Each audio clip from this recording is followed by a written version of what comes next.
My second question is, do I want to pull it there where I did last week on the lift? The disadvantage to that is that the lift won't pick the motor up high enough for me to slide, the car up high enough for me to slide the motor out. And last week I took the fan shroud off and tipped it back. Of course, I had the generator off and the carburetor off and all that stuff, which made that a lot easier to do. But that'd be pretty hard to do without dismantling the motor, and I don't want to do that this time. My other option, and I've done this before, I've got a great big nail in that beam up there, and with some of my other Volkswagens I have lifted them by the back bumper high enough to slide the motor out, and then I've taken the motor out right here. On this car I'm thinking about that, and I guess my thoughts come down to how strong is the back bumper. Is it strong enough to lift the car, or would I damage the bumper or the car by doing that?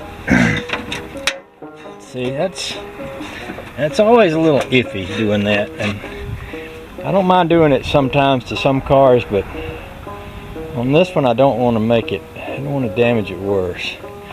Somebody suggested putting a board or something under the back of the Volkswagen on the lift, but that has its own problems. This lift has to come up a bit before it will lift. Like if you set a dead weight on it, like I've got the rat rod sitting on it once, it won't pick it up because the angle of that plunger has to be on an upward, has to be moving upward before it'll actually lift anything. Otherwise it's just driving against itself and it won't pick anything up.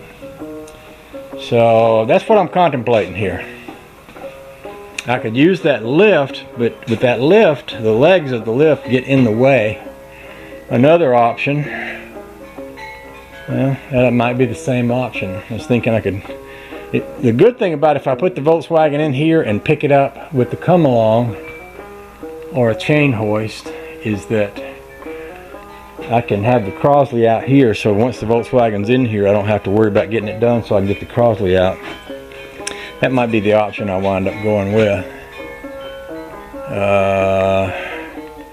I'm going to think on these things. Wait a minute, that gets me right back to lifting it by the back bumper again though. See, that's where the problem comes in with that, and that's not a good solution.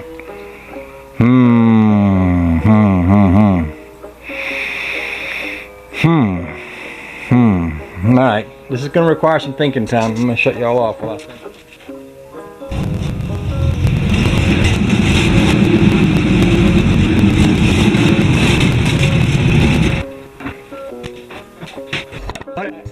So Honey Baby, when she got back from the store, she said the car got a lot louder while I was out. Well, there's a reason for that, I just realized.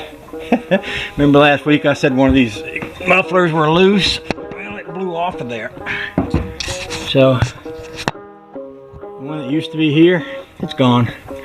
That's why it got louder. So that adds another layer to this. And what I mean by that is, when I take that out, not only am I going to be changing that seal on the front, but I'm going to be changing that exhaust pipe, that whole pipe that's up under there, which means loosening it from the